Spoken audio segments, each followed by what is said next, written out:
Basically ಈ juice ಅಥವಾ ಈ ಯಹೂದಿಗಳಂದರೆ ಯಾರು? ಇಸ್ರೇಲ್ ಸ್ಥಾಪನೆ ಆಗಿದ್ದು ಯಾವಾಗ? ಈ ಮೂವರನ್ನು ಕೂಡ ಅಬ್ರಾಹಿಂ, ಐಸಾಕ್ ಮತ್ತು ಜೋಕಬ್ರನ್ನ ಯಹೂದಿಗಳ ಮೂಲ ಪುರುಷರು ಅಂತ ಕರೀತಾರೆ. ಈ ಜಾಕಬ್ಗೆ 12 ಜನ ಮಕ್ಕಳು. ಇವರೇ ಮುಂದೆ ಇಸ್ರೇಲ್ನ 12 ಕುಲಗಳಾಗ್ತಾರೆ. ಅವರೇ Ruben, Simeon, levy, Judah, Benjamin ಮತ್ತು ಇತರರು. ಯಹೂದಿಗಳ ಇತಿಹಾಸವನ್ನು ಮುಂದೆ ನಾವು ಅರ್ಥ ಮಾಡ್ಕೊಳ್ಳೋಕ್ಕಿಂತ ಮುಂಚೆ ಯಾಕೆ ಮುಸ್ಲಿಂ ಸಮುದಾಯಕ್ಕೆ ಜೆರುಸಲಂ ಬೇಕು ಅನ್ನೋದನ್ನು ಅರ್ಥ ಮಾಡ್ಕೊಳ್ಬೇಕು. ಆದರೆ ಯಹೂದಿಗಳಿಗೆ ನಿಜವಾದ ಸಂಕಷ್ಟ ಆರಂಭ ಆಗೋದು ಕ್ರಿಶ್ಚಿಯನ್ ಧರ್ಮದ ಉದಯದ ನಂತರ. ಈಗ ನಿಮ್ಮ ಮನಸ್ಸಲ್ಲಿ ಪ್ರಶ್ನೆ ಹುಟ್ಟಬಹುದು, ಯಹೂದಿಗಳಿಗೆ ಕ್ರಿಶ್ಚಿಯನ್ನರು ಏನು ಮಾಡಿದ್ದಾರೆ ಅಂತ. ಆದರೆ ಅದಕ್ಕಿಂತ ಮುಂಚೆ ಹುಟ್ಟಬೇಕಾಗಿರೋ ಪ್ರಶ್ನೆ ಏನಂದರೆ, ಯಹೂದಿಗಳು ಕ್ರಿಶ್ಚಿಯನ್ನರಿಗೆ ಏನು ಮಾಡಿದ್ದಾರೆ ಅಂತ. ಈ ಒಂದು ಯಾರ್ಮಾಕ್ ನದಿಯ ನೀರು ಕೆಂಪಾಗುವ ತನಕ ಕ್ರಿಶ್ಚಿಯನ್ನರ ಬೈಜಾಂಟೈನ್ ಸೇನೆ ಮತ್ತು ಮುಸ್ಲಿಮರ ಖ್ಯಾಲಿಪತ್ನ ಸೇನೆ ಹೊಡೆದಾಡ್ಕೊಂಡಿದ್ದು. ಅಂದರೆ 3 ಧರ್ಮಕ್ಕೂ ಮೂಲ ಪುರುಷ ಅಬ್ರಾಹಿಂ. ಅದಕ್ಕೆ ಈ 3 ಧರ್ಮಗಳಿಗೆ ಅಬ್ರಾಹಮಿಕ್ ರಿಲಿಜನ್ ಅಂತಲೇ ಕರೀತಾರೆ. ಆಲ್ಮಾ ಮೀಡಿಯಾ ಸ್ಕೂಲ್ನ 6 ತಿಂಗಳ ಪ್ರಾಯೋಗಿಕ ಪತ್ರಿಕೋದ್ಯಮ ತರಬೇತಿಗೆ ಅಡ್ಮಿಷನ್ ಆರಂಭ. ನ್ಯೂಸ್ ಆಂಕರಿಂಗ್, ವರದಿಗಾರಿಕೆ, RJ, VJ, camera work, editing ಇತ್ಯಾದಿ ಪ್ರತಿನಿತ್ಯ ಪ್ರಾಯೋಗಿಕ ಕಲಿಕೆ. ಮಾಧ್ಯಮ ಪರಿಣಿತರಿಂದ ಉಪನ್ಯಾಸ. ಆಸಕ್ತರು ಸಂಪರ್ಕಿಸಿ. ಸ್ನೇಹಿತರೆ ನಮಸ್ಕಾರ. ಗೌರಿ ಶಕ್ಕಿ ಸ್ಟುಡಿಯೋದ ಯೂಟ್ಯೂಬ್ ಚಾನಲ್ಗೆ ನಿಮಗೆಲ್ಲ ಸ್ವಾಗತ. ನಾನು ಗೌರಿ ಶಕ್ಕಿ. ಸ್ನೇಹಿತರೆ, ಇವತ್ತು ಬೆಳಗ್ಗೆ ಏನಾದರೂ ಪೇಪರ್ ನೋಡಿದ್ರಾ? ಇವತ್ತು ನೋಡಲಿಲ್ಲ ಅಂದ್ರೆ ಪರವಾಗಿಲ್ಲ, ನಿನ್ನೆ ನೋಡಿರ್ಬೋದು, ಇಲ್ಲ ನಾಳೆ ನೋಡ್ತೀರಾ. ನೀವು ಯಾವತ್ತು ನೋಡಿದರೂ ಕೂಡ ಒಂದು ಸುದ್ದಿ ಯಾವಾಗಲೂ ನಿಮ್ಮ ಗಮನ ಸೆಳೆಯುತ್ತೆ ಅಥವಾ ಕಾಣಿಸುತ್ತೆ. ಅದುವೇ ಮಧ್ಯಪ್ರಾಚ್ಯ ಬಿಕ್ಕಟ್ಟು ಅನ್ನೋ ಒಂದು ದೊಡ್ಡ ಶಬ್ದದ ಬಿಕ್ಕಟ್ಟು. ಸಿಂಪಲಾಗಿ ಹೇಳಬೇಕು ಅಂದರೆ ಇಸ್ರೇಲ್ ಮತ್ತು ಪ್ಯಾಲೆಸ್ತೈನ್ ಮಧ್ಯದ ಯುದ್ಧ. ಇನ್ನೂ ಸಿಂಪಲಾಗಿ ಹೇಳಬೇಕು ಅಂದರೆ ಜ್ಯೂಸ್ ಮತ್ತು ಇಸ್ಲಾಂ ಉಗ್ರರ ಮಧ್ಯದ ಯುದ್ಧ. ಈಗಲೂ ಕೂಡ ನಡೀತಾ ಇರುತ್ತೆ, ನಿನ್ನೆ ಕೂಡ ನಡೀತಾ ಇರುತ್ತೆ. ನಾನು ಜರ್ನಲಿಸಮ್ ಮಾಡಿದಾಗನೂ ಓದ್ತಾ ಇದ್ದೆ, ಈಗ ಯೂಟ್ಯೂಬ್ ಚಾನಲ್ ಮಾಡಬೇಕಾದ್ರೂ ಕೂಡ ಓದ್ತಾ ಇದ್ದೀನಿ. ಬಟ್ ಪ್ರಶ್ನೆ ಉದ್ಭವಗೊಳ್ಳೋದು ಎಲ್ಲಿಂದ ಶುರುವಾಯಿತು ಇದು ಅನ್ನೋದು. ಇನ್ನೊಂದು ಪ್ರಶ್ನೆ ಉದ್ಭವಗೊಳ್ಳುತ್ತೆ, ಸುತ್ತಮುತ್ತ ಇಸ್ಲಾಮಿಕ್ ರಾಷ್ಟ್ರಗಳಿರುವಾಗ ಈ ಒಂದು ಯಹೂದಿ ರಾಷ್ಟ್ರ ಇಸ್ರೇಲ್ ತನ್ನಂತಾನು ಹೇಗೆ ರಕ್ಷಣೆ ಮಾಡ್ಕೊಳ್ತಾ ಇದೆ ಅನ್ನೋದು ಎರಡನೇ ಪ್ರಶ್ನೆ. ಜೊತೆಗೆ ಈ ಒಂದು ಪ್ಯಾಲೆಸ್ತೀನಿಯರಿಗೆ ಅಥವಾ ಅಲ್ಲಿನ ಇಸ್ಲಾಂ ಧರ್ಮ ಪಾಲನೆ ಮಾಡೋರಿಗೆ ಯಾಕೆ ಇಸ್ರೇಲ್ ಕಂಡ್ರೆ ಸಿಟ್ಟು, ಕೋಪ, ಅಸಹನೆ ಅಥವಾ ಉರಿ? ಬೇಸಿಕಲಿ ಈ ಜ್ಯೂಸ್ ಅಥವಾ ಈ ಯಹೂದಿಗಳಂದರೆ ಯಾರು? ಇಸ್ರೇಲ್ ಸ್ಥಾಪನೆ ಆಗಿದ್ದು ಯಾವಾಗ? ಇಸ್ಲಾಂಗೂ ಮತ್ತು ಜ್ಯೂಸ್ಗೂ, ಕ್ರಿಶ್ಚಿಯನ್ಸ್ಗೂ ಮತ್ತು ಜ್ಯೂಸ್ಗೂ ಏನು ನಂಟು? ಈ ಎಲ್ಲ ಪ್ರಶ್ನೆಗಳು ಕೂಡ ನಿಮ್ಮ ಮನಸ್ಸಲ್ಲಿ ಹುಟ್ಟುತ್ತಾನೆ ಇರ್ತವೆ. ಸೊ ಪ್ರಶ್ನೆ ಉದ್ಭವಗೊಳ್ಳೋದು ಈ ಜ್ಯೂಸ್ ಯಾರು ಅಂತ. ಜೊತೆಗೆ ಇನ್ನೂ ಒಂದು ಪ್ರಶ್ನೆ ಅಥವಾ ಇನ್ನೂ ಒಂದು ವಿಚಾರವನ್ನು ನೀವು ಗಮನಿಸಿರಬಹುದು. ಅದೇನೆಂದರೆ, ವಿಶ್ವದ ಅತ್ಯಂತ ಶಕ್ತಿಶಾಲಿಗಳಲ್ಲಿ, ಅತ್ಯಂತ ಶ್ರೀಮಂತರಲ್ಲಿ, ಅತ್ಯಂತ ಬುದ್ಧಿವಂತರಲ್ಲಿ ಜ್ಯೂಸ್ಗಳಿದ್ದಾರೆ, ಯಹೂದಿಗಳಿದ್ದಾರೆ. ಆದರೆ ಇವ್ರ ಜನಸಂಖ್ಯೆ ಎಷ್ಟು ಗೊತ್ತಾ? ಇಡೀ ಜಗತ್ತಿನ ಜನಸಂಖ್ಯೆಯಲ್ಲಿ ಇವರ ಜನಸಂಖ್ಯೆ ಕೇವಲ 0.2%. 1% ಕೂಡ ಇಲ್ಲ. ಇವರು ಕೇವಲ 1.5 ಕೋಟಿ ಜನ ಮಾತ್ರ ಇದ್ದಾರೆ. ಅದರಲ್ಲಿ ಸುಮಾರು 70 ಲಕ್ಷ ಜನ ಇಸ್ರೇಲ್ನಲ್ಲಿದ್ದಾರೆ, ಇನ್ನು 60 ಲಕ್ಷ ಜನ ಅಮೆರಿಕದಲ್ಲಿದ್ದಾರೆ, ಇನ್ನೊಂದಷ್ಟು ಲಕ್ಷ ಜನ ಬೇರೆ ಬೇರೆ ಭಾಗಗಳಲ್ಲಿದ್ದಾರೆ. ಆದರೆ ಇಡೀ ಜಗತ್ತಿನ ಅತ್ಯಂತ ಪ್ರಭಾವಿ ವ್ಯಕ್ತಿಗಳಲ್ಲಿ ಈ ಜ್ಯೂಸ್ ಕೂಡ ಒಬ್ಬರಾಗಿದ್ದಾರೆ. ಸೊ ಹಾಗಾದರೆ ಇವರ ಮೂಲಕ್ಕೆ ಹೋಗುವ ಪ್ರಯತ್ನ ಮಾಡೋಣ. ಎಲ್ಲಿಂದ ಶುರುವಾಯಿತು ಈ ಕಹಾನಿ, ಎಲ್ಲಿಂದ ಬಂದರು ಈ ಜ್ಯೂಸ್ ಅನ್ನೋದನ್ನು ನೋಡೋಣ. ಜೊತೆಗೆ ಜಗತ್ತನ್ನು ಕಂಟ್ರೋಲ್ ಮಾಡ್ತಿರೋರು ಕೂಡ ಇದೇ ಸಮುದಾಯದವರು ಅನ್ನೋ ಒಂದು ಭಾವನೆ ಏನಿದೆ, ಅದು ಎಷ್ಟು ಮಟ್ಟಿಗೆ ನಿಜ ಅಥವಾ ಅದು ಎಷ್ಟು ಮಟ್ಟಿಗೆ ಸುಳ್ಳು ಅನ್ನೋದನ್ನು ಕೂಡ ನಾವು ಅರ್ಥ ಮಾಡಿಕೊಳ್ಳೋ ಪ್ರಯತ್ನವನ್ನು ಮಾಡೋಣ. ಸ್ನೇಹಿತರೆ, 1903ರಲ್ಲಿ ರಷ್ಯಾದಲ್ಲಿ ಮೊದಲನೇ ಬಾರಿಗೆ ಒಂದು ಪುಸ್ತಕ ಪ್ರಕಟ ಆಗುತ್ತೆ. ಪುಸ್ತಕ ಅಂತಿರೋ, ದಾಖಲೆ ಅಂತಿರೋ, ಕೆಲವು ಪುಟಗಳ ಒಂದು ಪಾಂಪ್ಲೆಂಟ್ ಅಂತಿರೋ, ಒಂದು ಪ್ರೊಪಗ್ಯಾಂಡ ಅಂತಿರೋ, ಏನಾದರೂ ಅಂದ್ಕೊಳ್ಳಿ. ಆದರೆ ಇಡೀ ಜಗತ್ತನ್ನು ತಲ್ಲಣಗೊಳಿಸಿದ ಪುಸ್ತಕ ಅದು. ಆ ಪುಸ್ತಕ ಬಂದ ದಶಕಗಳ ಕಾಲ ಆ ಸಮುದಾಯದ ವಿರುದ್ಧ ದ್ವೇಷ ಹುಟ್ಟುವಂತೆ, ಅಸಹನೆ ಹುಟ್ಟುವಂತೆ ಮಾಡಿದ ದಾಖಲೆ ಇದಾಗಿತ್ತು. ಆ ಪುಸ್ತಕದ ಹೆಸರು ಅಥವಾ ದಾಖಲೆ ಹೆಸರು the protocols of the elders of Zion ಅಂತ. ಈ ದಾಖಲೆಗಳಲ್ಲಿ 24 ಪ್ರೋಟೋಕಾಲ್ ಅಥವಾ ನಿಯಮಗಳಿದ್ದು. ಈ ನಿಯಮಗಳನ್ನ ಯಾರು ರಚನೆ ಮಾಡಿದ್ರು? ಯಾರೂ ಅಲ್ಲ, ಅದು ಯಹೂದಿಗಳೇ ಅಥವಾ ಜ್ಯೂಸ್ ಅನ್ನೋದು ವದಂತಿ ಅಥವಾ ನಂಬಿಕೆ, ಅಥವಾ ಕೇವಲ ನಂಬಿಕೆ ಮಾತ್ರ. ಇದರಲ್ಲಿ ಸತ್ಯಾಂಶ ಇರುವಂಥ ಯಾವ ಸಾಧ್ಯತೆಗಳು ಇಲ್ಲ. ಆದರೆ ಶುರುವಾದಾಗ ಮಾತ್ರ ಇದರ ಹಿಂದೆ ಜ್ಯೂಸ್ಗಳಿದ್ದಾರೆ ಅನ್ನೋದು ಎಲ್ಲರ ನಂಬಿಕೆ ಆಗಿತ್ತು. ಇದರ ಹಿಂದೆ ನಿಜಕ್ಕೂ ಯಾರ ಕೈವಾಡ ಇತ್ತು ಅನ್ನೋದನ್ನು ತಿಳ್ಕೊಳ್ಳೋಕ್ಕಿಂತ ಮುಂಚೆ ಇದರಲ್ಲಿ ಏನಿದೆ ಅನ್ನೋದನ್ನು ಒಂದ್ಸಲ ಗಮನಿಸೋಣ. ಈ ದಾಖಲೆಗಳು ಏನು ಹೇಳ್ತವೆ ಅಂತಂದರೆ, ಯಹೂದಿಗಳು ರಾಜಕೀಯ ಕ್ಷೇತ್ರ, ಆರ್ಥಿಕ, ಮಾಧ್ಯಮ, ಶೈಕ್ಷಣಿಕ ಕ್ಷೇತ್ರ, ಈ ಎಲ್ಲ ಕ್ಷೇತ್ರಗಳನ್ನು ನಿಯಂತ್ರಿಸಬೇಕು, ಅಥವಾ ಯಹೂದಿಗಳ ಕೈಯಲ್ಲಿಯೇ ಇದು ಇರಬೇಕು.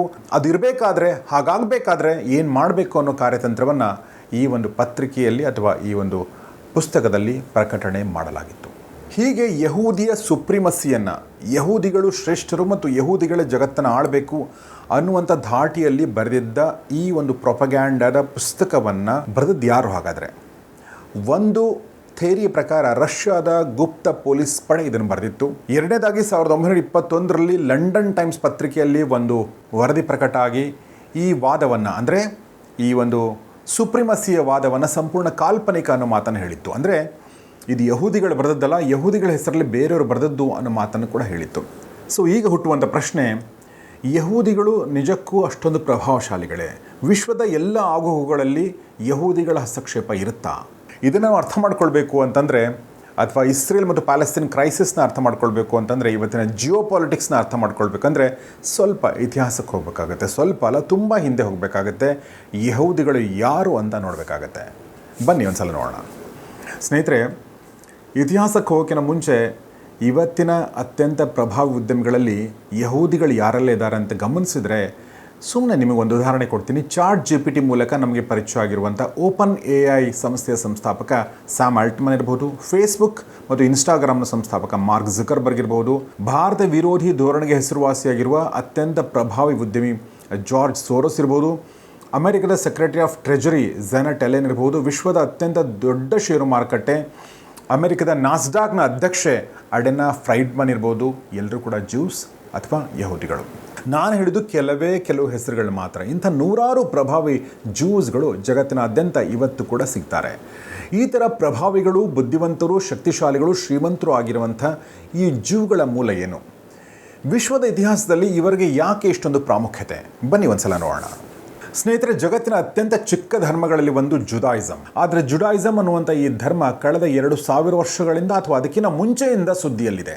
ಈ ಧರ್ಮದವರನ್ನ ವಿಶ್ವದಲ್ಲಿ ಭಾರತೀಯರನ್ನ ಬಿಟ್ಟರೆ ಬೇರೆ ಯಾರು ಗೌರವ ಕೊಡಲಿಲ್ಲ, ಉಳಿಲಿಕ್ಕೆ ಜಾಗ ಕೂಡ ಕೊಡಲಿಲ್ಲ, ಜೀವಂತವಾಗಿ ಉಳಿಯಲು ಕೂಡ ಬಿಟ್ಟಿಲ್ಲ. ಯಾಕೆ ಈ ಜುಡಾಯಿಸಮ್ ಧರ್ಮದವರನ್ನ ವಿಶ್ವದ ಬಹುತೇಕ ಭಾಗಗಳು ಧಿಕ್ಕರಿಸಿದು? ಯಾಕೆ ಕ್ರಿಶ್ಚಿಯನ್ನರು ಈ ಧರ್ಮದವ್ರನ್ನ ಕಂಡ್ರೆ ದ್ವೇಷ ಮಾಡ್ತಾ ಇದ್ರು? ಮುಂದೆ ಇಸ್ಲಾಂ ಕೂಡ ಇವ್ರನ್ನ ದ್ವೇಷ ಮಾಡೋಕ್ಕೆ ಏನು ಕಾರಣ? ಇದೆಲ್ಲ ಇತಿಹಾಸದ ಮಾತಾದರೆ ಇವತ್ತು ಈ ಒಂದು ಜ್ಯೂಸ್ ಅಥವಾ ಯಹೂದಿಗಳು ಶಾಂತಿಯಿಂದ ನೆಮ್ಮದಿಯಿಂದ ಬಾಳ್ತಾ ಇದ್ದಾರಾ? ಬನ್ನಿ ನೋಡೋಣ. ಯಹೂದಿಗಳ ಇತಿಹಾಸ ಆರಂಭ ಆಗೋದು ಕ್ರಿಸ್ತಪೂರ್ವ 2000 ಇಸ್ವಿಯಲ್ಲಿ. ಕ್ರಿಸ್ತಪೂರ್ವ 2000 ಇಸ್ವಿಯಲ್ಲಿ ಅಂದರೆ ಈಗ್ಗೆ ಸುಮಾರು 4000 ವರ್ಷಗಳ ಹಿಂದೆ. ಅಂದರೆ ಭಾರತ ಇತಿಹಾಸಗಳ ಪ್ರಕಾರ ವೇದಗಳ ಕಾಲ ಆರಂಭ ಆಗೋ ಹೊತ್ತಿಗೆ ಸರಿಯಾಗಿ. ಇಂದಿನ ಇಸ್ರೇಲ್, ಪ್ಯಾಲೆಸ್ತೈನ್ ಮತ್ತು ಇನ್ನಿತರ ಪ್ರದೇಶಗಳನ್ನು ಒಳಗೊಂಡಿದ್ದ ಕೆನಾನ್ ಎನ್ನುವ ಪ್ರದೇಶದಲ್ಲಿ ಜುಡಾಯಿಸಮ್ ತಲೆ ಎತ್ತುತ್ತೆ. ಇನ್ನು ಯಹೂದಿ ಅನ್ನೋ ಹೆಸರು ಹೇಗೆ ಬಂತು ಅಂತ ಕೆಲವರಿಗೆ ಪ್ರಶ್ನೆ ಕಾಡಬಹುದು. ಯಹೂದಿ ಅನ್ನೋದು ಅರೇಬಿಕ್ ಮತ್ತು ಪರ್ಷಿಯನ್ ಭಾಷೆಯಲ್ಲಿ ಹೇಳಲಾಗುತ್ತೆ. ಜದಾ ಎಂಬ ತಪ್ಪು ಪ್ರೊನೌನ್ಸಿಯೇಷನ್ನಿಂದ ಯಹೂದ ಅಂತ ಶಬ್ದ ಹುಟ್ಟುತ್ತೆ. ಅದಾದ ನಂತರ ಅದು ಯಹೂದಿ ಅಂತ ಬದಲಾಗುತ್ತೆ. ಈ ಧರ್ಮವನ್ನು ಅಬ್ರಾಹಮಿಕ್ ಧರ್ಮ ಅಂತ ಕೂಡ ಕರೀತಾರೆ. ಯಾಕೆಂದರೆ ಈ ಧರ್ಮದ ಮೂಲ ಪುರುಷನ ಹೆಸರು ಅಬ್ರಾಹಿಂ. ಆದರೆ ಜುಡಾಯಿಸಮ್ ಅಥವಾ ಯಹೂದಿ ಧರ್ಮ ಓರ್ವನಿಂದಲೇ ಆಗಿದ್ದ? ಖಂಡಿತ ಅಲ್ಲ. ಅಬ್ರಹಾಂ, ಆತನ ಮಗ ಐಸಾಕ್ ಮತ್ತು ಐಸಾಕ್ನ ಮಗ ಜಾಕೋಬ್ನಿಂದ ಈ ಧರ್ಮ ಉದ್ಭವ ಆಗುತ್ತೆ. ಈಗಿನ ಇಸ್ರೇಲ್ ಅಂತ ನಾವೇನು ಕರಿತೀವೋ ಆ ಹೆಸರು ಬಂದದ್ದು ಕೂಡ ಇದೇ ಐಸಾಕ್ನ ಮಗ ಜಾಕೋಬ್ನಿಂದ. ಅದು ಹೇಗೆ ಅಂತ ನೀವು ಕೇಳ್ಬೋದು. ಯಹೂದಿಗಳ ನಂಬಿಕೆಯ ಪ್ರಕಾರ ಜಾಕೋಬ್ ಒಮ್ಮೆ ದೇವದೂತರೊಂದಿಗೆ, ಅಂದರೆ ಏಂಜಲ್ಸ್ ಆಫ್ ಗಾಡ್ಸ್ ಜೊತೆಗೆ ಹೋರಾಡ್ತಿದ್ದಂತೆ. ಈತನ ಧೈರ್ಯ ಸಾಹಸವನ್ನು ಕಂಡ ದೇವರು ಈತನಿಗೆ ಇಸ್ರೇಲ್ ಅಂತ ಹೆಸರು ಕೊಟ್ಟರಂತೆ. ಇಸ್ರೇಲ್ ಅಂದರೆ ಹೀಬ್ರೂ ಭಾಷೆಯಲ್ಲಿ ದೇವರೊಂದಿಗೆ ಹೋರಾಡಿದವನು ಅಥವಾ ದೇವರನ್ನು ಗೆದ್ದವನು ಅಂತ ಅರ್ಥ. ಈಗ ವಾಪಸ್ ನಾವು ಮೂಲಕ್ಕೆ ಬರೋದಾದರೆ ಈ ಮೂವರನ್ನು ಕೂಡ ಅಬ್ರಾಹಿಂ, ಐಸಾಕ್ ಮತ್ತು ಜಾಕೋಬ್ರನ್ನು ಯಹೂದಿಗಳ ಮೂಲ ಪುರುಷರು ಅಂತ ಕರೀತಾರೆ. ಈ ಜಾಕೋಬ್ಗೆ 12 ಜನ ಮಕ್ಕಳು. ಇವರೇ ಮುಂದೆ ಇಸ್ರೇಲ್ನ 12 ಕುಲಗಳಾಗ್ತಾರೆ. ಅವರೇ Ruben, Simeon, levy, Judah, Benjamin ಮತ್ತು ಇತರರು. ಹೇಗೆ ನಮ್ಮ ಹಿಂದೂ ಧರ್ಮದಲ್ಲಿ 7 ಋಷಿಗಳಿಂದ ಗೋತ್ರಗಳು ಆರಂಭವಾದವು, ಕಾಶ್ಯಪ, ಅತ್ರಿ, ಭಾರದ್ವಾಜ ಅಂತ, ಹಾಗೆ ಯಹೂದಿಗಳು ಕೂಡ 12 ಕುಲಗಳನ್ನ ಹೊಂತಾರೆ. ಸೊ ಹಾಗಾದರೆ ಈಗ ಪ್ರಶ್ನೆ ಬರೋದು, ಯಹೂದಿಗಳ ನಂಬಿಕೆಗಳೇನು ಅಂತ. ಹಿಂದೂಗಳು ಬಹುದೇವತಾ ಆರಾಧಕರು, ಆದರೆ ಜ್ಯೂಸ್ ಮಾತ್ರ ಏಕದೇವತಾ ಆರಾಧಕರು. ಇವರು ಯಹ್ವೆ ಎಂಬ ದೇವರನ್ನ ಪೂಜೆ ಮಾಡ್ತಾರೆ. ಇವರ ದೇವಾಲಯಗಳನ್ನು ಸಿನಗಾಗ್ ಅಂತ ಕರೀತಾರೆ. ಇಸ್ಲಾಂ ಧರ್ಮದಲ್ಲಿ ಹೇಗೆ ಶರಿಯಾ ಇದೆಯೋ ಹಾಗೆ ಇವರಿಗೆ ತೋರಾ ಅನ್ನುವಂಥ ಕಾನೂನು ಗ್ರಂಥ ಇದೆ.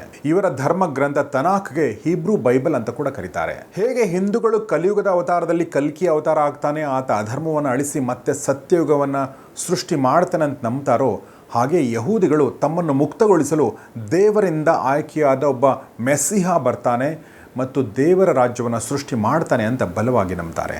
ಸ್ನೇಹಿತರೆ, ನಾನು ಈಗ ಹೇಳಿದ್ದನ್ನು ದಯವಿಟ್ಟು ಮನಸ್ಸಲ್ಲಿಟ್ಕೊಳ್ಳಿ. ಯಾಕೆ ಅಂದರೆ ಒಬ್ಬ ಮೆಸ್ಸಿಹ ಬರ್ತಾನೆ ಮತ್ತು ಆತ ನಮ್ಮನ್ನು ಕಾಪಾಡ್ತಾನೆ ಮತ್ತು ಆತ ನಮ್ಮನ್ನು ಉದ್ಧಾರ ಮಾಡ್ತಾನೆ ಅನ್ನುವಂಥ ಈ ನಂಬಿಕೆ ಹೇಗೆ ಮುಂದೆ ಯಹೂದಿಗಳ ಮಾರಣ ಹೋಮಕ್ಕೆ ಕಾರಣ ಆಯಿತು ಅನ್ನೋದನ್ನು ಹೇಳ್ತೀನಿ. ಇನ್ನು ಇಸ್ರೇಲ್ನ ಇತಿಹಾಸಕ್ಕೆ ಬರೋದಾದರೆ ಕ್ರಿಸ್ತಪೂರ್ವ 10ನೇ ಶತಮಾನದಲ್ಲಿ ಇಸ್ರೇಲ್ ಎಂಬ ಭೂಭಾಗ ಹುಟ್ಟುಕೊಳ್ಳುತ್ತೆ. ಅಂದರೆ ಸುಮಾರು 3000 ವರ್ಷಗಳಿಂದ. ನಾನು ಆಗಲೇ ಹೇಳಿದ 12 ಕುಲಗಳಲ್ಲಿ ಒಂದಾದ ಜಸ್ಸಿ ಎಂಬಾತನ ಕಿರಿಯ ಮಗ ಡೇವಿಡ್ ಅಥವಾ ದಾವೂದ್ ಎಂಬಾತನೇ ಈ ಇಸ್ರೇಲ್ ಎಂಬ ದೇಶದ ಸ್ಥಾಪಕ ಅಂತ ಹೇಳಲಾಗುತ್ತೆ. ಈತನ ಮಗ ಸೊಲೊಮೋನ್ ಅಥವಾ ಸುಲೇಮಾನ್ ಜೆರುಸಲೆಂ ನಗರವನ್ನು ಕೇಂದ್ರವಾಗಿಟ್ಕೊಂಡು ಆಡಳಿತ ನಡೆಸಲು ಶುರು ಮಾಡ್ತಾನೆ. ಇದರೊಂದಿಗೆ ಜೆರುಸಲೆಂನಲ್ಲಿ ಯಹೂದಿಗಳ ಮೊಟ್ಟ ಮೊದಲ ದೇವಾಲಯವನ್ನು ಇದೇ ಡೇವಿಡ್ ಸ್ಥಾಪನೆ ಮಾಡ್ತಾನೆ. ಡೇವಿಡ್ ಮತ್ತು ಆತನ ಮಗ ಸೊಲೊಮನ್ ಅಥವಾ ಸುಲೇಮಾನ್ ಇರುವವರೆಗೂ ಇಸ್ರೇಲ್ ಯಹೂದಿಗಳ ಸ್ವರ್ಗ ಆಗಿತ್ತು. ಆದರೆ ಅವರ ನಂತರ ಇಸ್ರೇಲ್ 2 ಭಾಗ ಆಗುತ್ತೆ. ಒಂದು ಉತ್ತರ ಇಸ್ರೇಲ್, ಮತ್ತೊಂದು ಜುದಾ ಎಂದು ಇಬ್ಬಾಗ ಆಗುತ್ತೆ. ಯಾಕೆಂದರೆ ಸೊಲೊಮನ್ ಅಥವಾ ಸುಲೇಮಾನ್ನ ಮಗ ರಹೋಬೋಮ್ ಅನ್ನೋನು ಜನರ ಮೇಲೆ ಅತ್ಯಂತ ಹೆಚ್ಚಿನ ಕಠಿಣವಾದ ತೆರಿಗೆಯನ್ನು ವಿಧಿಸ್ತಾನೆ. ಇದಕ್ಕೆ ವಿರೋಧ ವ್ಯಕ್ತಪಡಿಸುವ ಕೆಲವು ಕುಲಗಳು ಇಸ್ರೇಲ್ನ ಉತ್ತರ ಭಾಗವನ್ನು ಬೇರೆ ಮಾಡಿಕೊಂಡು ಇನ್ನೊಂದು ರಾಜ್ಯವನ್ನಾಗಿ ಮಾಡಿಕೊಳ್ತಾರೆ. ಸ್ನೇಹಿತರೆ, ಈ 500 ವರ್ಷಗಳ ಕಾಲ ಇಸ್ರೇಲ್ನಲ್ಲಿ ಜೀವನ ಮಾಡಿದ ಯಹೂದಿಗಳು ತುಂಬ ಪುಣ್ಯವಂತರು ಅಂತ ನನಗನ್ಸುತ್ತೆ. ಯಾಕೆಂದರೆ ಈ ಸಮಯದಲ್ಲಿ ಯಾವುದೇ ಆಕ್ರಮಣವಾಗಲಿ ಯಾವುದೇ ಶೋಷಣೆಯಾಗಲಿ ಇವರ ಮೇಲೆ ನಡೆಯುವುದಿಲ್ಲ. ಅತ್ಯಂತ ಶಾಂತಿಯಿಂದ ಯಹೂದಿಗಳು ಬದುಕ್ತಿದ್ದ ಕಾಲ ಅಂದರೆ ಈ ಮೊದಲ 500 ವರ್ಷ. ಆದರೆ ಮುಂದೆ ಅದಾದ ನಂತರ ಯಹೂದಿಗಳು ಕಂಡದ್ದು ಕೇವಲ ಸಂಘರ್ಷವನ್ನು, ಮಾರಣ ಹೋಮವನ್ನು. ನಮ್ಮ ಹಿರಿಯರೊಂದು ಮಾತು ಹೇಳ್ತಾರೆ, ಅದೇನೆಂದರೆ ಒಗ್ಗಟ್ಟಿನಲ್ಲಿ ಬಲ ಇದೆ ಅಂತ. ಅಂದರೆ ಒಗ್ಗಟ್ಟಿನಿಂದ ನೀವು ಎಷ್ಟು ದಿನ ಇರ್ತೀರೋ ಅಷ್ಟು ದಿನ ನೀವು ಸೇಫ್ ಆಗಿರ್ತೀರಾ ಅಂತ. ಆದರೆ ನೀವು ಒಡೆದು ಹೋದರೆ ಏನಾಗುತ್ತೆ ಅನ್ನೋದಕ್ಕೆ ಇಸ್ರೇಲ್ ಒಂದು ಉದಾಹರಣೆ ನೀಡುತ್ತೆ. ಇಸ್ರೇಲ್ ಇಬ್ಬಾಗ ಆಗೋದನ್ನೇ ಕಾಯ್ತಾ ಇದ್ದವರು ಅಂದಿನ ಬ್ಯಾಬಿಲೋನಿಯನ್ನರು, ಅಂದರೆ ಇಂದಿನ ಇರಾನ್ನವರು. ಈ ಜನಾಂಗ ಜೊರಾಸ್ಟ್ರಿಯನ್ ಧರ್ಮವನ್ನು ಪಾಲಿಸ್ತಾ ಇದ್ರು. ಅಂದರೆ ಪಾರ್ಸಿ ಧರ್ಮದವರು ಇವರಾಗಿದ್ದರು. ಅವರು ಕ್ರಿಸ್ತಪೂರ್ವ 586ರಲ್ಲಿ ಇಸ್ರೇಲ್ ಇಬ್ಬಾಗ ಆದ ಮೇಲೆ ಜೆರುಸಲೆಂ ಮೇಲೆ ದಾಳಿ ಮಾಡಿ ಯಹೂದಿಗಳನ್ನು ಗಡೀಪಾರು ಮಾಡ್ತಾರೆ. ಅಷ್ಟೇ ಅಲ್ಲದೆ ಯಹೂದಿಗಳ ಮೊಟ್ಟ ಮೊದಲ ದೇವಾಲಯವನ್ನು ಸಂಪೂರ್ಣ ಧ್ವಂಸ ಮಾಡ್ತಾರೆ. 49 ವರ್ಷಗಳ ಕಾಲ ಯಹೂದಿಗಳು ಜೆರುಸಲೆಂ ಕಡೆಗೆ ತಲೆ ಹಾಕದಂತೆ ಮಾಡ್ತಾರೆ ಬ್ಯಾಬಿಲೋನಿಯನ್ನರು. ಅಂತೂ ಕ್ರಿಸ್ತಪೂರ್ವ 539ರಲ್ಲಿ ಬ್ಯಾಬಿಲೋನ್ ಸಾಮ್ರಾಜ್ಯ ಪತನ ಕಾಣುತ್ತೆ. ಅದಾದ ನಂತರ ಯಹೂದಿಗಳು ಮತ್ತೆ ಜೆರುಸಲೆಂಗೆ ಬಂದು ತಮ್ಮ 2ನೇ ದೇವಾಲಯವನ್ನು ಕಟ್ತಾರೆ. ಆದರೆ ಯಹೂದಿಗಳಿಗೆ ನಿಜವಾದ ಸಂಕಷ್ಟ ಆರಂಭ ಆಗೋದು ಕ್ರಿಶ್ಚಿಯನ್ ಧರ್ಮದ ಉದಯದ ನಂತರ.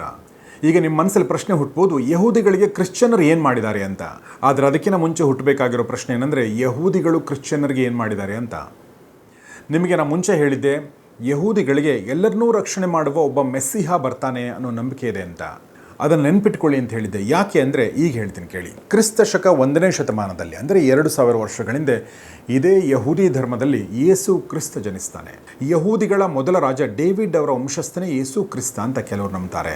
ಅಂದರೆ ಯಹೂದಿ ಕುಟುಂಬದಲ್ಲಿ ಜನಿಸಿದ ಯೇಸು ತನ್ನ ದಯೆ, ಕರುಣೆ, ಪ್ರವಚನ, ಶಾಂತಿ ಮತ್ತು ಮಾನವೀಯ ಮೌಲ್ಯಗಳಿಂದ ದೇವರ ಮಗ ಅಂತ ಹೆಸರಾಗ್ತಾರೆ. ಅವರು ತಮ್ಮ ಅಸಂಖ್ಯಾತ ಅನುಯಾಯಿಗಳನ್ನ ಒಗ್ಗೂಡಿಸಿ ಕ್ರಿಶ್ಚಿಯನ್ ಎಂಬ ಹೊಸ ಧರ್ಮವನ್ನು ಹುಟ್ಟಿ ಹಾಕ್ತಾರೆ, ಅಥವಾ ಇವರ ಅನುಯಾಯಿಗಳು ಕ್ರಿಶ್ಚಿಯನ್ಸ್ ಅಂತ ಹೆಸರಾಗ್ತಾರೆ.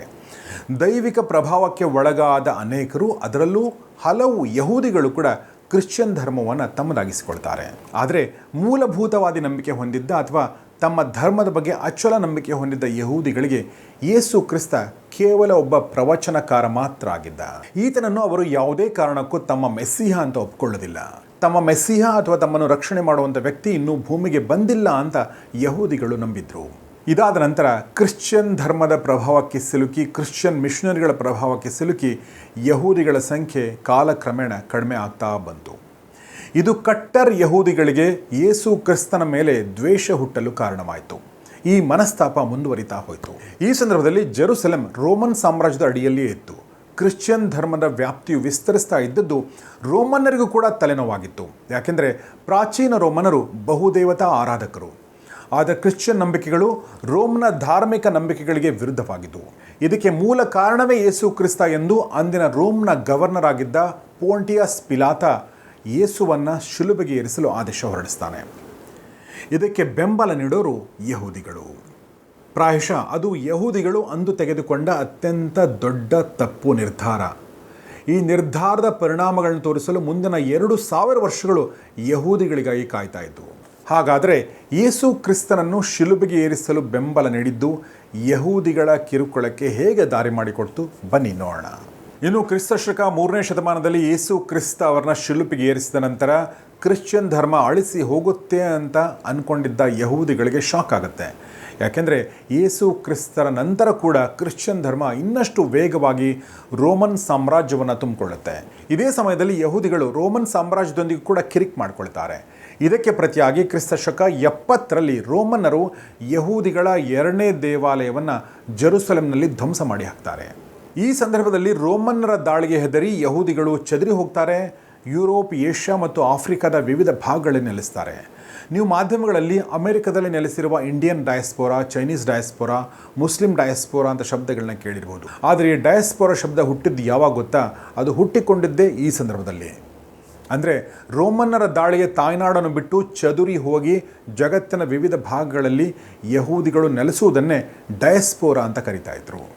ಇದಾದ ನಂತರದ ಕೆಲವು ವರ್ಷಗಳಲ್ಲಿ ರೋಮನ್ ಸಾಮ್ರಾಜ್ಯದಲ್ಲಿ ಒಡಕುಂಟಾಗುತ್ತೆ. ಮುಂದೆ ಅದು 2 ಹೋಳುಗಳಾಗುತ್ತೆ. ಆ ಮೂಲಕ ಹುಟ್ಟಿದ್ದೇ ಬೈಜಾಂಟೈನ್ ಸಾಮ್ರಾಜ್ಯ. ಇದು ರೋಮನ್ ಸಾಮ್ರಾಜ್ಯ 2 ತುಂಡಾದಾಗ ಪೂರ್ವ ಯುರೋಪ್ ಭಾಗದಲ್ಲಿ ಹುಟ್ಟಿದ ಸಾಮ್ರಾಜ್ಯ. ಇದರ ಅಡಿಯಲ್ಲಿ ಜೆರುಸಲೆಂ ಕೂಡ ಬರ್ತಾ ಇತ್ತು. ಆ ಸಂದರ್ಭದಲ್ಲಿ ಅಂದರೆ ಕ್ರಿಸ್ತ ಶಕ 4ನೇ ಶತಮಾನದಲ್ಲಿ ಯಹೂದಿಗಳು ನಿಜಕ್ಕೂ ಶಾಕ್ ಆಗುವಂಥ ಒಂದು ಘಟನೆ ನಡೆಯುತ್ತೆ. ಅದು ಏನಂದರೆ, ಬೈಜಾಂಟೈನ್ ಸಾಮ್ರಾಜ್ಯವೇ ಕ್ರಿಶ್ಚಿಯನ್ ಧರ್ಮವನ್ನು ತನ್ನ ರಾಜ್ಯದ ಅಧಿಕೃತ ಧರ್ಮ ಅಂತ ಅಂಗೀಕರಿಸುತ್ತೆ. ಕ್ರಿಶ್ಚಿಯನ್ ಧರ್ಮ ಅಧಿಕೃತ ಅಂದಾದಮೇಲೆ ಕ್ರಿಶ್ಚಿಯನ್ ವಿರೋಧಿಗಳು ಯಾರಾಗ್ತಾರೆ ಹೇಳಿ? ಯೇಸು ಕ್ರಿಸ್ತನನ್ನ ಶಿಲುಬೆಗೆ ಏರಲು ಬೆಂಬಲ ನೀಡಿದವರು ಯಾರು? ಅದೇ ಯಹೂದಿಗಳು. ಅಂದ ಮೇಲೆ ಬೈಜಾಂಟೈನ್ ಸಾಮ್ರಾಜ್ಯದ ವೈರಿಗಳು ಯಾರಾಗ್ತಾರೆ? ಅದೇ ಯಹೂದಿಗಳು. ಹಾಗಾದರೆ ಈ ಬೈಜಾಂಟೈನ್ ಸಾಮ್ರಾಜ್ಯ ಅಂದರೆ ಕ್ರಿಶ್ಚಿಯನ್ ಧರ್ಮವನ್ನು ತನ್ನ ಅಧಿಕೃತ ಧರ್ಮವನ್ನಾಗಿ ಸ್ವೀಕರಿಸಿದ ಈ ಸಾಮ್ರಾಜ್ಯ ಯಹೂದಿಗಳನ್ನ ಹೇಗೆ ನಡೆಸಿಕೊಳ್ಳುತ್ತೆ? ಬನ್ನಿ ನೋಡೋಣ. ಈ ಸಾಮ್ರಾಜ್ಯದ ಅಡಿಯಲ್ಲಿದ್ದ ಯಹೂದಿಗಳು ಯಾವುದೇ ಕಾರಣಕ್ಕೂ ದೇವಾಲಯಗಳನ್ನ ಹೊಂದುವಂತೆ ಇರಲಿಲ್ಲ. ದೇವಾಲಯಗಳಿಗೆ ಹೋಗೋ ಹಾಗೂ ಇರಲಿಲ್ಲ. ಅವರ ಆಚರಣೆ ಸಂಪ್ರದಾಯಗಳನ್ನು ಆಚರಿಸಿದರೆ ಅತಿಯಾದ ತೆರಿಗೆಯನ್ನು ನೀಡಬೇಕಿತ್ತು, ಇಲ್ಲವೇ ಕಠಿಣ ಶಿಕ್ಷೆಗೆ ಒಳಗಾಗಬೇಕಿತ್ತು. ಇದರೊಂದಿಗೆ ಯಹೂದಿಗಳು ಅನ್ಯ ಧರ್ಮೀಯರೊಂದಿಗೆ ವಿವಾಹ ಆಗುವ ಹಾಗಿರಲಿಲ್ಲ. ಸಾರ್ವಜನಿಕ ಸ್ಥಾನಮಾನಗಳನ್ನ ಯಹೂದಿಗಳು ಕಳ್ಕೊಳ್ತಾರೆ. ಯಹೂದಿಗಳ ಕೊಲೆ ನಡೆಯುತ್ತೆ, ಹಿಂಸಾಚಾರ ಕೂಡ ನಡೆಯುತ್ತೆ. ಹಾಗಾದರೆ ಯಹೂದಿಗಳ ಧರ್ಮ ಅಲ್ಲಿಗೆ ಎಳೆದು ಹೋಗುತ್ತಾ? ಇವರ ಜನಾಂಗ ಅಳಿಸಿ ಹೋಗುತ್ತಾ? ಇಲ್ಲ. ಈ ಜನಾಂಗದ ಶಕ್ತಿಯೇ ಹಾಗೆ. ಇವ್ರನ್ನ ಎಷ್ಟೇ ಒಡೆದರೂ ಕೂಡ ಇವರು ಮತ್ತೆ ಮತ್ತೆ ಒಂದಾಗ್ತಾರೆ. ಈ ಜನಾಂಗವನ್ನು, ಈ ಧರ್ಮವನ್ನು ಕಟ್ಟುವ ಕೆಲಸವನ್ನು ಮತ್ತೆ ಮತ್ತೆ ಮಾಡ್ತಾನೆ ಇರ್ತಾರೆ. ಬೈಜಾಂಟೈನ್ ಸಾಮ್ರಾಜ್ಯದ ಕಷ್ಟಗಳನ್ನು, ಶೋಷಣೆಗಳನ್ನು ಕ್ರಿಸ್ತ ಶಕ 636ರವರೆಗೆ ಸಹಿಸಿಕೊಳ್ತಾರೆ ಯಹೂದಿಗಳು. ಹಾಗಾದರೆ ಮುಂದೆ ಏನಾಗುತ್ತೆ? ಈ ಸಂಕಷ್ಟದಿಂದ ಪಾರಾಗುವ ಸಮಯ ಯಹೂದಿಗಳಿಗೆ ಬರುತ್ತಾ? ಬನ್ನಿ ನೋಡೋಣ. ಹೀಗೆ ಯಹೂದಿಗಳು ಸುಮಾರು 600 ವರ್ಷಗಳಿಂದ ಈ ಶೋಷಣೆಗೆ ತುತ್ತಾಗಿರ್ತಾರೆ. ಇದರಿಂದ ತಮಗೆ ಸ್ವಾತಂತ್ರ್ಯ ಯಾವಾಗ, ಮುಕ್ತಿ ಯಾವಾಗ ಮತ್ತೆ ನಾವು ನಮ್ಮ ದೇವಾಲಯಗಳಿಗೆ ಹೋಗೋದು, ಯಾವಾಗ ನಮ್ಮ ಧರ್ಮದ ಆಚರಣೆ ಮಾಡೋದು ಅಂತ ಪರಿತಪಿಸ್ತಾ ಇತ್ತು ಈ ಜೂ ಸಮಾಜ. ಆದರೆ ಅಷ್ಟು ಹೊತ್ತಿಗೆ ಇನ್ನೊಂದು ಬದಲಾವಣೆ ಆಗುತ್ತೆ. ಇಂದಿನ ಅರಬ್ ದೇಶಗಳಲ್ಲಿ ಒಂದು ಹೊಸ ಗಾಳಿ ಬೀಸ್ತಾ ಇತ್ತು. ಹೊಸ ನಂಬಿಕೆಗಳು, ಹೊಸ ಆಚರಣೆ, ಹೊಸ ಪ್ರವಾದಿ ಮತ್ತು ಹೊಸ ಧರ್ಮ. ಅದುವೇ ಕ್ರಿಸ್ತ ಶಕ 610ರಲ್ಲಿ ಹುಟ್ಟಿಕೊಂಡ ಇಸ್ಲಾಂ ಧರ್ಮ. ಹಾಗಾದರೆ ಪ್ರಶ್ನೆ ಹುಟ್ಟುಕೊಳ್ಳೋದು, ಯಹೂದಿಗಳಿಗೆ ಇಸ್ಲಾಂ ಧರ್ಮ ಸಹಾಯ ಮಾಡ್ತಾ? ಜೆರುಸಲೆಮನ್ನು ಮತ್ತೆ ಯಹೂದಿಗಳಿಗೆ ನೀಡುತ್ತಾ ಇಸ್ಲಾಂ? ಇದನ್ನು ತಿಳಿಯಲು ನಾವು ಮತ್ತೊಮ್ಮೆ ಕ್ರಿಸ್ತ ಶಕ 636ರ ಸಮಯಕ್ಕೆ ಹೋಗಬೇಕು.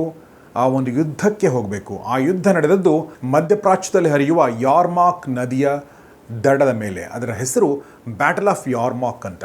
ಈ ಒಂದು ಯಾರ್ಮಾಕ್ ನದಿಯ ನೀರು ಕೆಂಪಾಗುವ ತನಕ ಕ್ರಿಶ್ಚಿಯನರ ಬೈಜಾಂಟೈನ್ ಸೇನೆ ಮತ್ತು ಮುಸ್ಲಿಮರ ಖ್ಯಾಲಿಪತ್ನ ಸೇನೆ ಹೊಡೆದಾಡಿಕೊಂಡಿದ್ದು. ಅಂದರೆ ಇಂದಿನ ಕ್ರಿಶ್ಚಿಯನ್ ಮತ್ತು ಇಸ್ಲಾಂ ಮಧ್ಯದ ಯುದ್ಧ. ಆದರೆ ಅಂತಿಮವಾಗಿ ಗೆಲುವು ಮುಸ್ಲಿಂ ಸೇನೆಗೆ ಸಿಗುತ್ತೆ. ಆಗ ಜೆರುಸಲೆಂ ಇಸ್ಲಾಂ ಆಡಳಿತದ ಅಡಿಯಲ್ಲಿ ಮೊದಲ ಬಾರಿಗೆ ಒಳಪಡುತ್ತೆ. ಜೆರುಸಲೆಂ ಎಂಬ ಹಾವು ಏಣಿಯ ಆಟ ಯಹೂದಿಗಳು ಮತ್ತು ಕ್ರಿಶ್ಚಿಯನರ ಮಧ್ಯೆ ನಡೀತಾ ಇದ್ದ ಸಂದರ್ಭದಲ್ಲಿ 3ನೇ ದಾಳ ಬಿದ್ದದ್ದು ಇಸ್ಲಾಂನದು.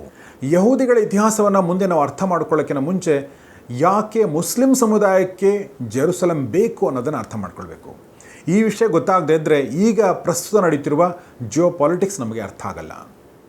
ಹಾಗಾದರೆ ಯಾಕೆ ಮುಸ್ಲಿಮರಿಗೆ ಜೆರುಸಲೆಂ ಬೇಕು? ವಿಶ್ವದಲ್ಲಿ ಮುಸ್ಲಿಮರಿಗೆ 3 ಸ್ಥಳಗಳು ಅತ್ಯಂತ ಪವಿತ್ರ. ಒಂದು ಮೆಕ್ಕಾ, ಇಲ್ಲಿ ಪವಿತ್ರ ಕಾಬಾ ಇದೆ. 2ನೇದು ಮದೀನಾ, ಇಲ್ಲಿ ಪ್ರವಾದಿ ಮೊಹಮ್ಮದ್ ಪೈಗಂಬರ್ ಅವರ ಮಸೀದಿ ಮತ್ತು ಸಮಾಧಿ ಇದೆ. 3ನೇದು ಮಸ್ಜಿದ್ ಅಲ್ ಅಕ್ಸಾ, ಇದು ಜೆರುಸಲೆಮಲ್ಲಿದೆ. ಇಲ್ಲಿಂದಲೇ ಪ್ರವಾದಿ ಮೊಹಮ್ಮದ್ ಪೈಗಂಬರ್ ಅವರಿಗೆ ಜನ್ನತ್ ಸಿಕ್ಕಿತ್ತು ಅಂತ ಮುಸ್ಲಿಮರು ನಂಬ್ತಾರೆ. ಹೀಗಾಗಿ ಜೆರುಸಲೆಮಲ್ಲಿ ಈಗ 3 ಆಟಗಾರರು ತಮ್ಮ ಆಟ ಆಡಲು ಕಾಲಿಟ್ಟಿದ್ದಾರೆ. ಒಂದು ಕಡೆ ಜ್ಯೂಸ್, ಇನ್ನೊಂದು ಕಡೆ ಕ್ರಿಶ್ಚಿಯನ್ಸ್, ಮತ್ತೊಂದು ಕಡೆ ಮುಸ್ಲಿಮ್ಸ್. ಇಲ್ಲಿ ಇನ್ನೊಂದು ವಿಷಯವನ್ನು ನೆನಪಿಡಲೇಬೇಕು. ಅದೇನೆಂದರೆ ಈ 3 ಧರ್ಮಗಳು ಒಂದೇ ಮೂಲದವು. ಅಂದರೆ 3 ಧರ್ಮಕ್ಕೂ ಮೂಲ ಪುರುಷ ಅಬ್ರಾಹಿಂ. ಅದಕ್ಕೆ ಈ 3 ಧರ್ಮಗಳಿಗೆ ಅಬ್ರಾಹಮಿಕ್ ರಿಲಿಜನ್ ಅಂತಲೇ ಕರೀತಾರೆ. ಕೊನೆಗೂ ಬೈಜಾಂಟೈನ್ ಸಾಮ್ರಾಜ್ಯ ಮುಸ್ಲಿಮರ ಪಾಲಾಗುತ್ತೆ. ಆಗ ಆಡಳಿತಕ್ಕೆ ಬಂದ ಇಸ್ಲಾಂ ಯಹೂದಿಗಳಿಗೆ ಆ ಒಂದು ಘೋರ ಶೋಷಣೆಯಿಂದ ಮುಕ್ತಿ ನೀಡುತ್ತೆ. ಇಸ್ಲಾಂ ಧರ್ಮ ಬಂದ ಹೊಸದರಲ್ಲಿ ಯಹೂದಿಗಳನ್ನ ಬಹಳ ಗೌರವದಿಂದ ಕಾಣ್ತಾ ಇದ್ರು. ಇದಕ್ಕೆ ಉದಾಹರಣೆ ಅಂದರೆ ಕುರಾನ್ನಲ್ಲಿ ಯಹೂದಿಗಳಿಗೆ ದೇವರ ಅನುಗ್ರಹ ಹೊಂದಿದವರು ಅಂತ ಹೇಳಲಾಗಿದೆ.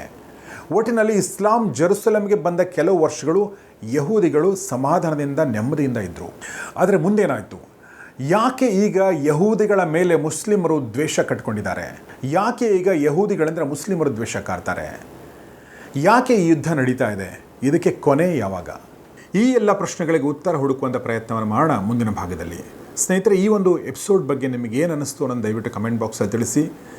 ನಿಮ್ಮ ಅನಿಸಿಕೆ ಅಭಿಪ್ರಾಯಗಳಿಗೆ ಸ್ವಾಗತ ಮತ್ತು ನಿಮ್ಮ ಎಲ್ಲ ಸ್ನೇಹಿತರೊಂದಿಗೆ ಇದನ್ನು ಶೇರ್ ಮಾಡಿ ಮತ್ತು ಚಾನಲ್ನ ಖಂಡಿತ ಸಬ್ಸ್ಕ್ರೈಬ್ ಮಾಡಿ. ಮತ್ತು ಮುಂದಿನ ಭಾಗಕ್ಕೆ ನಾಳೆ ಮತ್ತೆ ಗೌರಿ ಶಕ್ಕಿ ಸ್ಟುಡಿಯೋ ನೋಡೋದನ್ನು ಮರಿಬೇಡಿ. ನಮಸ್ಕಾರ.